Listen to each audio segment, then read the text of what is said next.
Bueno, hermanos, muchos de vosotros ya conocéis a nuestro hermano José Luis Reich y de verdad que es una bendición saber cómo el Señor está levantando varones, predicadores de su palabra, fieles a la palabra del Señor. Y sobre todo, hoy día empezamos con un nuevo tema. Estamos con el tema de encuentros con Jesús. Desde este domingo, los domingos que vienen, se va a tocar temas bíblicos concernientes a los encuentros de hombres y de mujeres que tuvieron a lo largo de la historia con el Señor Jesús, ¿vale? Así que este tema en este mes de julio es los encuentros con Jesús. Y mi hermano José Luis es el que va a empezar o va a abrir de una manera este tema, ¿vale? Es una predicación temática, así que el tema para todo este mes de julio va a ser los encuentros con Jesús. Así que sin más dilación, dejo a mi hermano aquí adelante para que les ponga la palabra del Señor, ¿vale? Muy buenos días, hermanos. Traigo saludos de la iglesia hermana de Azpeitia y es un gozo, una alegría, por supuesto, para mí estar y para mi esposa estar aquí una vez más. Voy a coger mi Biblia, que no me ha dado tiempo a coger la Biblia, y le voy a pedir a la hermana Mila para que lea el texto en euskera.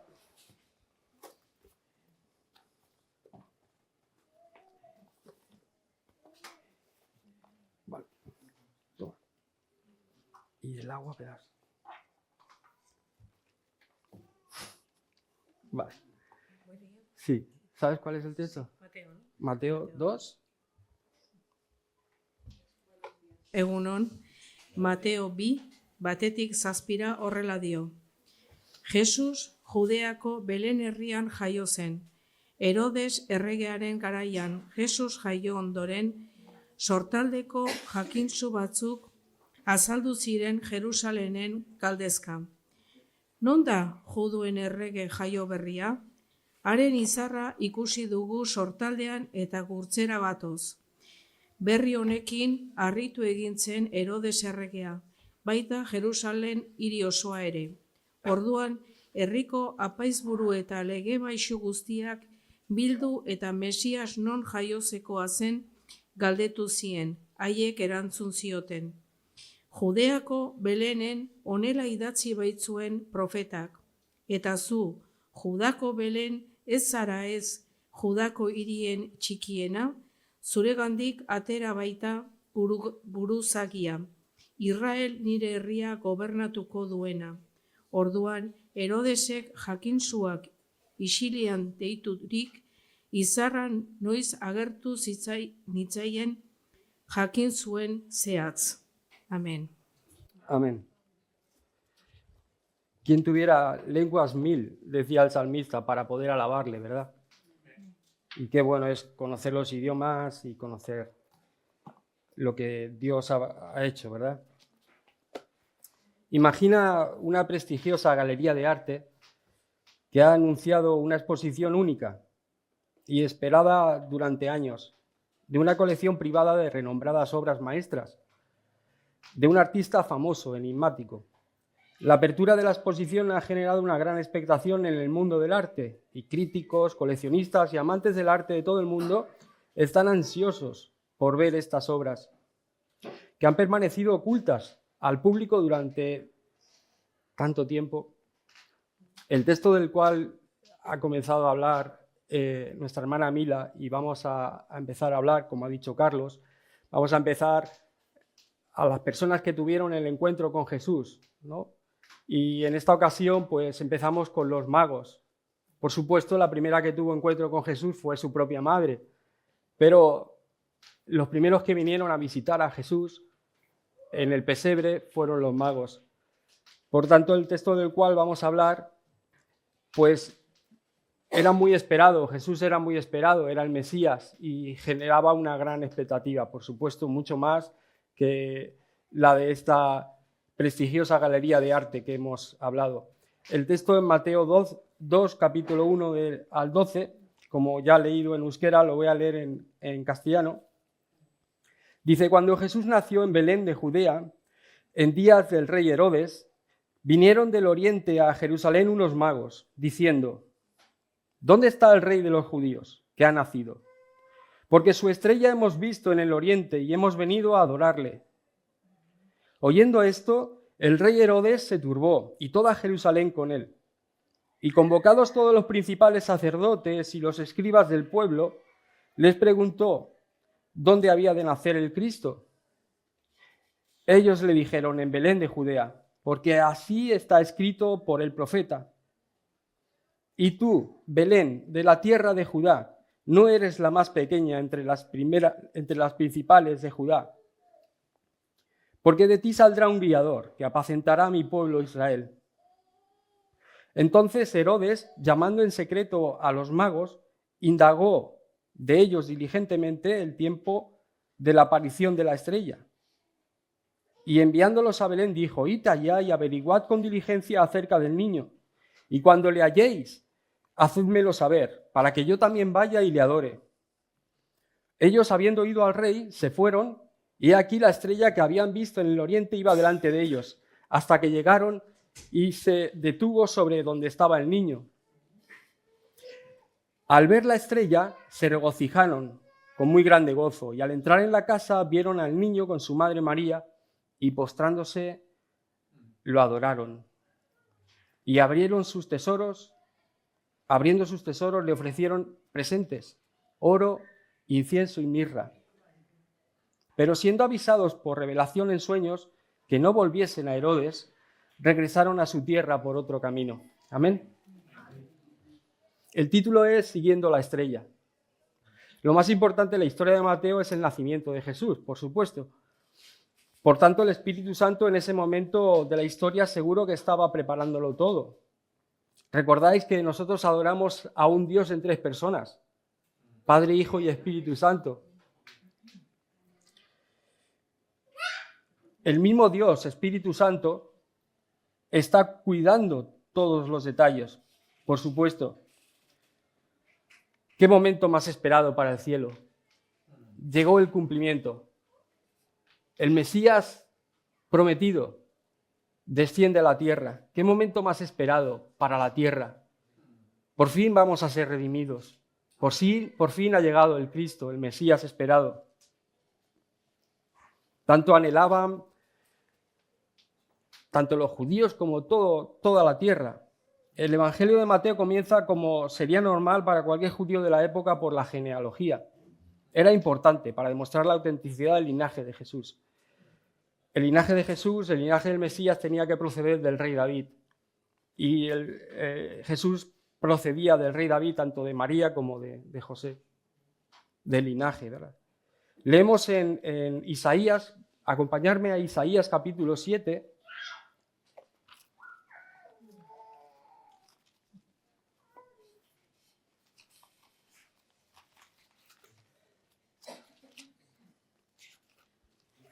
Siete 14 de Isaías.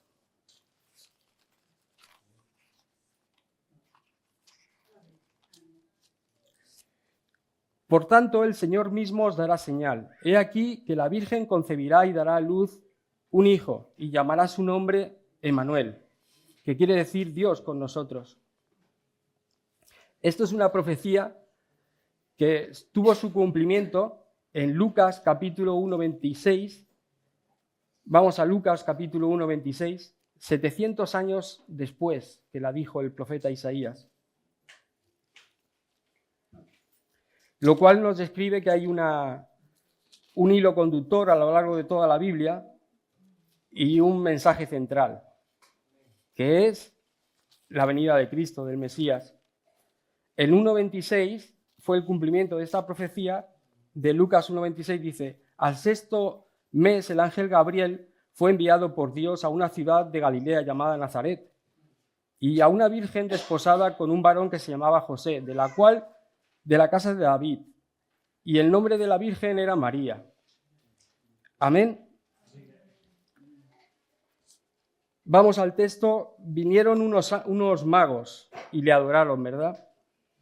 En el versículo 1 nos describe cuándo y dónde nació Jesús. Nació en Belén de Judea, y en los días de Herodes. Por tanto, es historia. La Biblia está muy bien documentada y es muy clara. Es totalmente clara, no hace nos muestra al ser humano tal y cual somos. Amén. Y en este caso, pues también es un libro, digamos, histórico, pues porque podemos ver que en la historia el rey Herodes, que construyó el templo, el templo de Jerusalén, que era muy famoso, se dice que era como una de las obras más importantes de la época, pues vemos cómo es historia, ¿verdad? Nos describe que nació Jesús en Belén de Judea en los días del rey Herodes, luego podemos ver que es así, y nació en Belén de Judea, también como el patriarca Jacob, allí en Belén enterró a Raquel. Allí también fue donde vivió Ruth, la moabita, después de casarse con Boz. Y lo más importante de todo es que Belén fue la ciudad del gran rey, del rey David, el rey que hizo grande a Israel, que era un tipo del Mesías que había de venir, pero por supuesto imperfecto, porque pues por cuanto todos pecaron, todos están destituidos de la gloria de Dios. Solamente hay uno bueno, ¿no? Le dijo Jesús al joven rico, y es Jesús. Pero aquí nació en Belén también David. De la dinastía de David era Jesús, según la carne. Y como dice el profeta Miqueas, el gran libertador tenía que venir de allí. Y vinieron del oriente a Jerusalén unos magos. Bueno, hay mucho que se cuenta acerca de los magos, hay muchas leyendas y tradiciones. Pero dice el comentarista bíblico William Barclay que el nombre que se les da en el original es mago, sin la S al final, una palabra que es difícil de traducir. También el historiador Heródoto dice que pertenecían en su origen a la tribu de Medos. ¿Os acordáis los medos y los persas? Así que eran parte del imperio de Persia y serían como sacerdotes, es decir, maestros, instructores de los reyes persas. Se les tenía por hombres sabios y entendidos. En aquellos tiempos también se les tenía por hombres santos y buenas personas. Vinieron del oriente, lo cual quiere decir que Jesús no vino solamente a salvar a los judíos. Por supuesto, vino a salvar al mundo entero. Todo aquel que viene a Él no le echa fuera. Amén. Y el texto, vamos al versículo 2, diciendo, ¿dónde está el rey de los judíos que ha nacido? Esto le preguntaron los magos. A ver. Exactamente, porque su estrella hemos visto en el oriente y venimos a adorarle. Venimos a adorarle. Él era el verdadero rey de los judíos. Podemos ver que a lo largo de la historia, la mayoría de los reyes, pues, hemos dicho, ¿no?, que no hay justo ni a un uno y pues casi todos, y vemos incluso en la Biblia, la mayoría de los reyes fueron que no hicieron lo recto delante de los ojos de Dios. Es muy curioso, solamente hay muy pocos que hicieron lo recto delante de los ojos de Dios. Pero el que sí que hizo totalmente lo recto delante de los ojos de Dios es Cristo. Por eso nuestros ojos siempre tienen que estar puestos en Jesús, como dice la carta de los Hebreos, para que tengamos un ejemplo real y un ejemplo auténtico de cómo poder llegar a Dios y permanecer en Él. Vinieron del oriente. Jesús nació para ser rey, amén. Su estrella hemos visto, dice, en el oriente, y venimos a adorarle. En aquellos días de la antigüedad todo el mundo creía en la astrología. Creían que podían predecir el futuro por las estrellas y los magos eran expertos en esto, era su trabajo. Así que no es extraño que actuasen según sus costumbres y sus creencias. No sabemos realmente cuál era la estrella brillante que vieron en el cielo. Se ha dicho, ¿no?, que hay muchas sugerencias. En el año 11, por ejemplo, antes de Cristo, el cometa Halley estuvo visible cruzando brillantemente los cielos.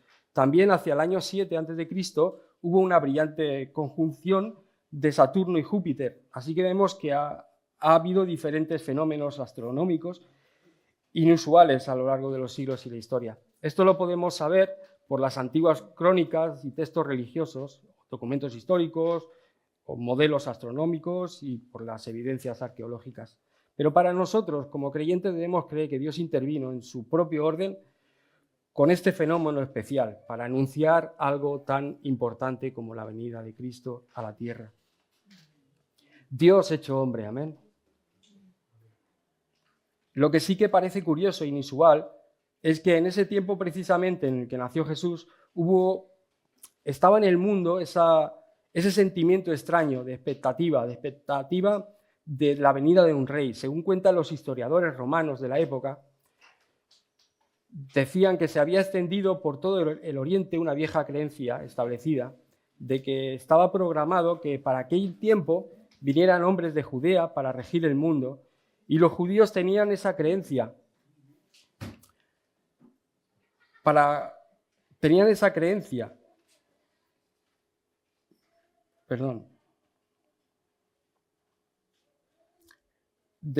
ejemplo, vemos en Josefo, que fue un historiador judío del siglo I, en su libro En la guerra de los judíos, fue del siglo I después de Cristo, dice que los judíos tenían esta perspectiva, ¿no? Esta expectativa también de que hombres de Judea iban a regir el mundo, y que los judíos tenían esa creencia, por ese tiempo justamente en el que vino Jesús, de que habrían gobernadores judíos que gobernarían el mundo.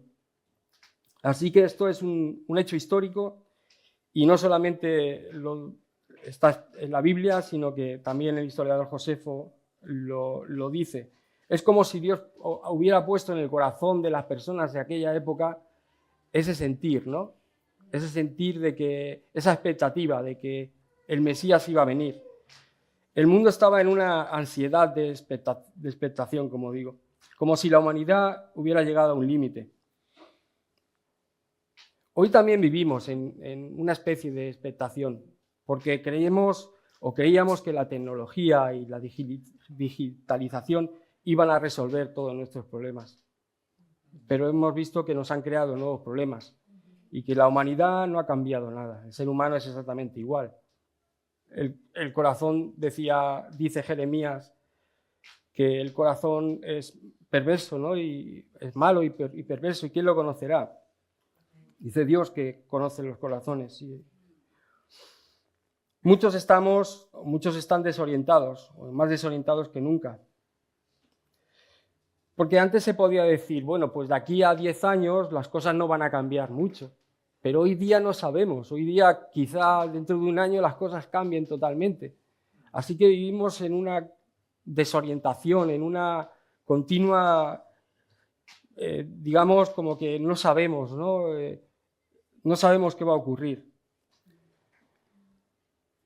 Y también están viviendo como si Dios no fuera a actuar, o que no tiene nada con este mundo, como estas religiones que se han hecho fuertes en nuestro mundo, como los dioses que adoran hoy día, las religiones monoteístas, como los judíos o el Islam, donde no hay relación con el ser humano. Dios está en el cielo y el hombre está aquí en la tierra, y no hay nada que ver con ella. Es un Dios lejano. Por eso para los judíos es tan extraño que Dios hiciera carne. Entonces, también hay otra religión que está muy fuertemente aquí en nuestros días, que es lo que es el hinduismo, las religiones antiguas, ¿no? de la India, el budismo, en el cual todo es Dios. Entonces se mezcla con todo y no tiene personalidad. No hay una realidad de creador diferente o separada de la creación. Lo cual quiere decir que las personas están influenciadas por estas ideas y no se acercan a un Dios personal. Muchos creen que lo que dice la Biblia es puramente un cuento. ¿Por qué no lo han hecho entender así? Las tradiciones, ¿no? El cuento de Navidad, tal.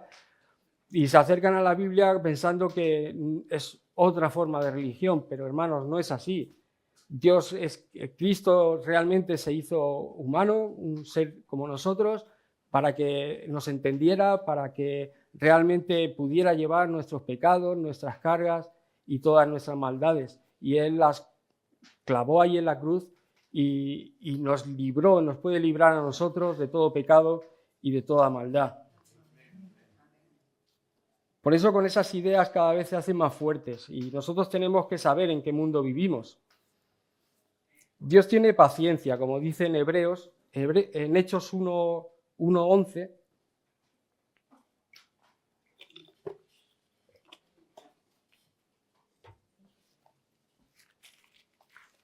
Hechos 1:11, si me acompañáis. Dios tiene paciencia, pero la paciencia de Dios tiene un límite. No, Dios tiene paciencia, Dios aguanta, ya cambiarán, ya se transformarán. En Hechos 1:11 dice: los cuales también les dijeron: varones galileos, ¿por qué estáis mirando al cielo? Este mismo Jesús que ha sido tomado de vosotros al cielo, así vendrá como lo habéis visto ir al cielo. Luego dice en 1 de Timoteo 3:16: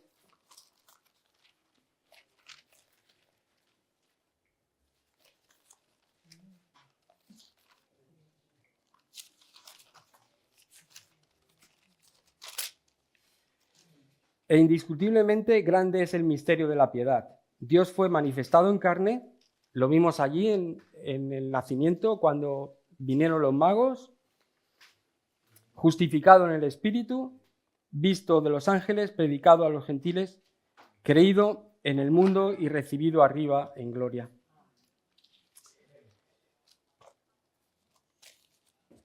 Así que este mismo Jesús que vino una vez en carne y vino a ser un ser humano como nosotros,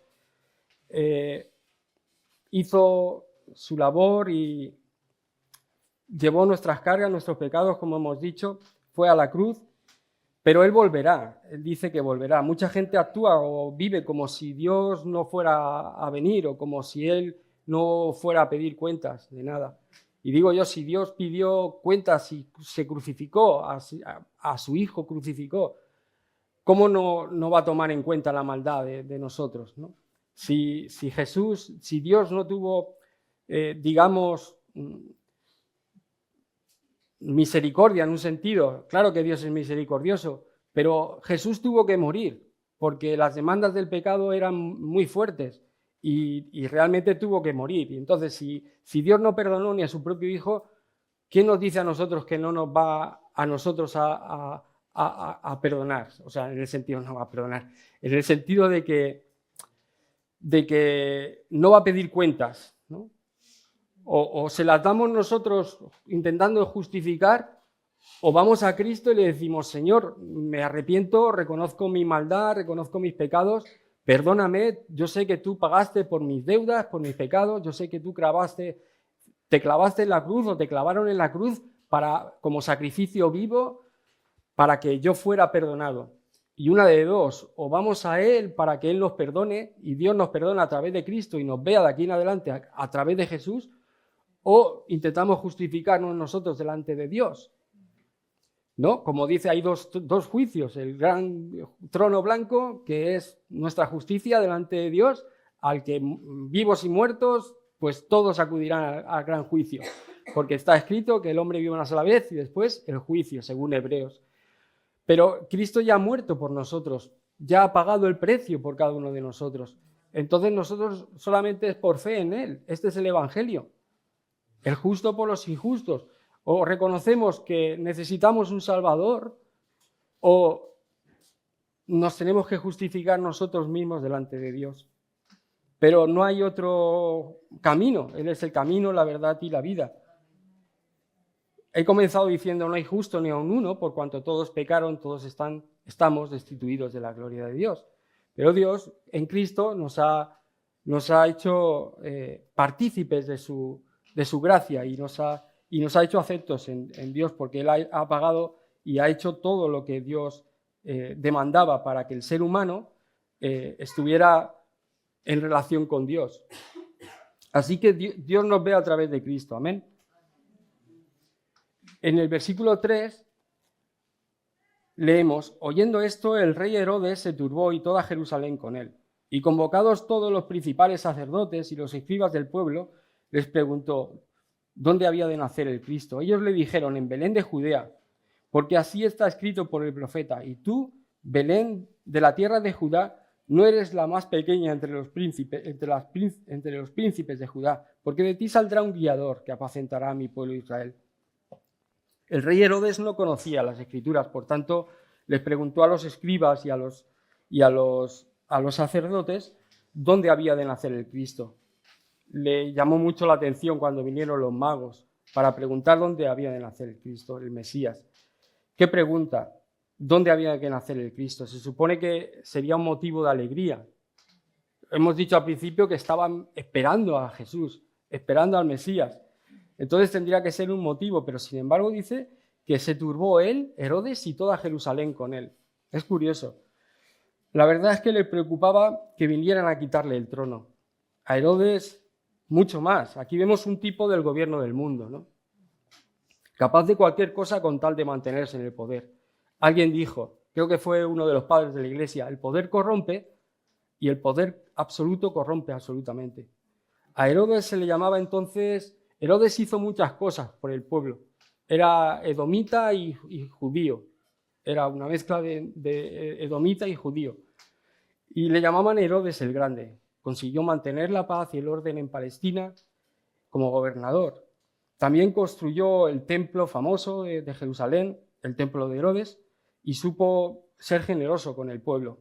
Cuando hubo hambre llegó a fundir su vajilla de oro para dar trigo a la gente. O sea, supo, digamos, tener una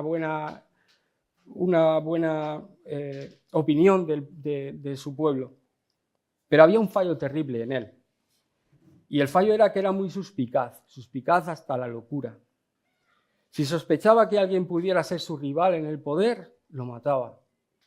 Asesinó a su esposa, a su madre. También mandó asesinar a sus 3 hijos. Augusto, el emperador romano, había dicho amargamente de él: es más seguro un cerdo de Herodes que un hijo de Herodes, o está más seguro un cerdo de Herodes que un hijo de Herodes.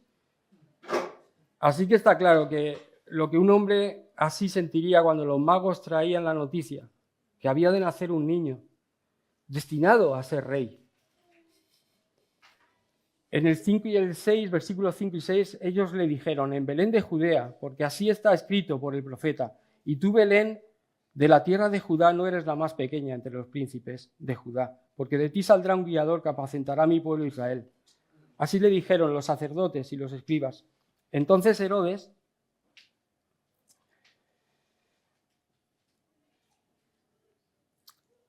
se turbó, ¿no? Y llamando en secreto a los magos. Pero es interesante notar también las reacciones de los hombres poderosos de aquellos tiempos cuando se enteraron de la noticia del nacimiento de Cristo, de Jesucristo. Herodes reacciona con miedo y hostilidad. Él quería reinar y hacer lo que quisiera, y sabía que si realmente Cristo era el rey de los judíos y era el Mesías, no le dejaría hacer lo que él quisiera. Porque lo que él quería hacer era inmoral, como le advirtió Juan el Bautista. Los principales sacerdotes, por otro lado, los escribas,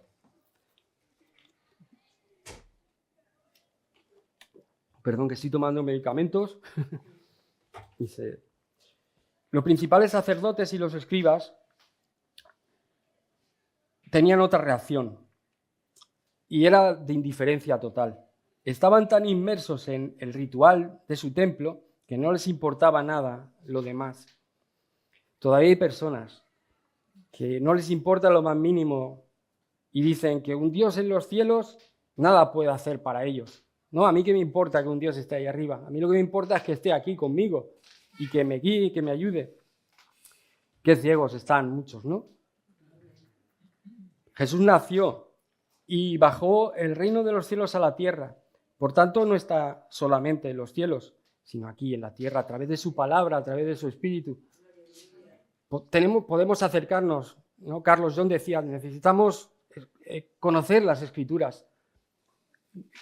Que no nos engañen, la palabra de Dios es fiel y nos habla de Cristo. Y así podemos tener una buena relación con Dios a través de su palabra y de su espíritu. Por otro lado, la actitud de los magos. Con ellos vemos el reconocimiento, el deseo de poder, de poner a los pies de Cristo los dones más nobles que pudieran aportar, y también el deseo de adorarle. Había otro corazón en ellos, ¿no? Un deseo de buscarle, de venir desde lejos, del oriente. También esto nos quiere decir que no solamente para los judíos que vino Jesús, sino también para el resto del mundo. En el versículo 7 también dice, claro, entonces Herodes, llamando en secreto a los magos, indagó de ellos diligentemente el tiempo de la aparición de la estrella. Y enviándolos a Belén dijo, id allá y averiguad con diligencia acerca del niño, y cuando le halléis, hacédmelo saber, para que yo también vaya y le adore. Vamos al Salmo 19:1.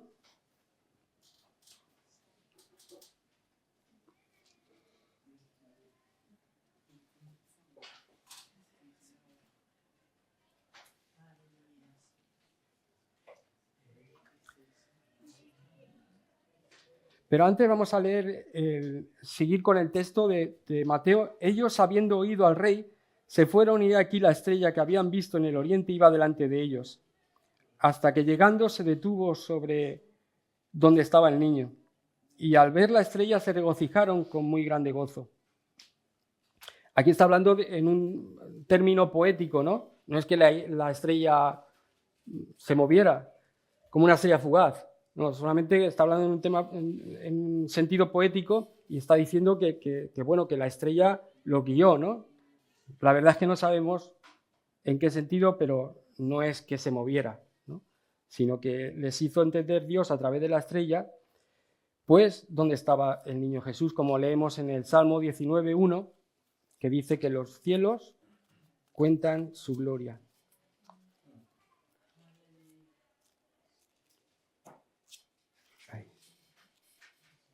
Salmo 19, versículo 1. Los cielos cuentan la gloria de Dios y el firmamento anuncia la obra de sus manos. Amén. Entonces, ellos leyeron el cielo, eran astrónomos y vieron la gloria de Dios, como cuentan los cielos la gloria de Dios. Así que este pasaje nos da a entender que no tenemos excusa alguna para que el hombre no crea en Dios, porque aquí dice claramente que los cielos cuentan la gloria, la creación suya cuenta la gloria de Dios. Es imposible si Dios nos sustentase todas las cosas que pudiéramos estar aquí. Y los magos le encontraron porque quisieron, porque vieron la gloria de Dios en los cielos. Mi pregunta es, ¿quieres tú también encontrar a Jesús y conocerlo? Porque ¿de qué nos vale saber que hay un Dios en los cielos y que Dios ha hecho todas las cosas si no lo conocemos? Y como hemos dicho, a través de su palabra y de su espíritu podemos conocerlo y podemos tener una relación personal con Él, porque Él nos habla a través de su palabra. Jesús se conformó con la palabra, dijo, escrito está. ¿Por qué no nos vamos a conformar nosotros con su palabra? Y todo lo que ha creado es para nosotros. En el versículo 11 del texto dice, y al entrar en la casa vieron al niño con su madre María. Así que los magos entraron ya en la casa y vieron al niño Jesús con su madre María y postrándose lo adoraron y abriendo sus tesoros le ofrecieron presentes, oro, incienso y mirra. Los regalos, este es el punto 3, los regalos que trajeron los magos y el cuidado y la protección de Dios. Cada regalo se caracteriza con la obra de Jesús. El oro es un regalo para un rey, significa o simboliza la nobleza. Pero había que reinar no por la fuerza, sino por amor, o en el amor, ¿no? Napoleón el general, o lo que es el soldado del gran imperio francés, dijo, pensando en su imperio, dijo, yo he hecho un imperio y pensando en Carlomagno, en Alejandro, los imperios que habían fundado. Y todo fue imperios creados por la fuerza. Y él, meditando en eso, ya de mayor, me imagino, decía, ¿y dónde están todos esos imperios? No quedaba nada ya después de los años y todos los imperios han caído porque estuvieron basados en la fuerza. Dice, pero Jesús hace muchos años creó un imperio basado en el amor y hoy tiene más seguidores que nunca, ¿no? vemos la diferencia, ¿verdad? De que el amor prevalece. Otro regalo fue el incienso. Es un regalo para un sacerdote. En el templo se usaba como una ordenanza de Dios. Lo podemos ver en Éxodo 30-34. Habla de la perfección de Cristo, de su obra de intercesión como sumo sacerdote por nosotros, todo a nuestro favor. Tenía también un valor simbólico en la oración, ¿no? Suba, no dicen los salmos, como un incienso en nuestra oración o nuestra alabanza, como un olor grato a ti. La mirra es un regalo para uno que va a morir. Se usaba para embalsamar los cuerpos de los muertos, aunque Jesús fue ungido para la sepultura de otra manera. Y lo vamos a ver en Juan 12, capítulo 12 del 1 al 7. María de Betania ungió a Jesús para la sepultura.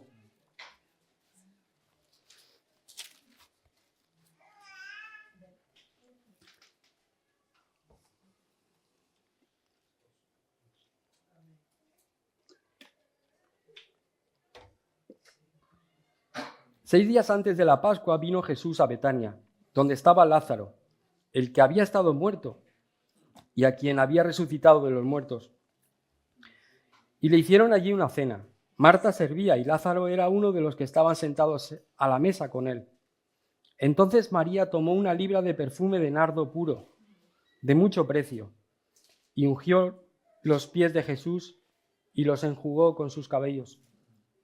Y la casa se llenó del olor del perfume. Yo pensando en este texto, podría ser que cuando Jesús colgado en la cruz, María de Betania ungió a Jesús para la sepultura. Todos lo habían rechazado, quedó solo. Lo único que tenía para darle ánimo era el olor del perfume. María había ungido a Jesús y yo creo, pudiera ser que Jesús pensaría, por ella, por mis hermanos, sigo luchando. No me bajo de esta cruz. Yo pago el precio por ellos. Alguien dijo, ¿no?, que Jesús está buscando gente por la cual luchar. Y nosotros muchas veces no creemos que Él pelee a favor nuestra. Pero Él podía haberle dicho a esos esclavos, salirse de mis manos, que no muero por esta gente. Lo estaban humillando, lo estaban maltratando, lo habían maltratado, lo habían puesto en la cruz. Pero Él siguió adelante. Dijo, consumado es. Venció en la cruz del Calvario y mostró, decidme si, ¿quién ha mostrado un amor más grande que Él, que este? Que no renunció a morir siendo Él justo, verdadero, santo. No renunció a morir por nosotros. Y no por lo mejor de nosotros, sino por lo peor de nosotros. Él nos conocía y pagó el precio por nuestro rescate. En el 12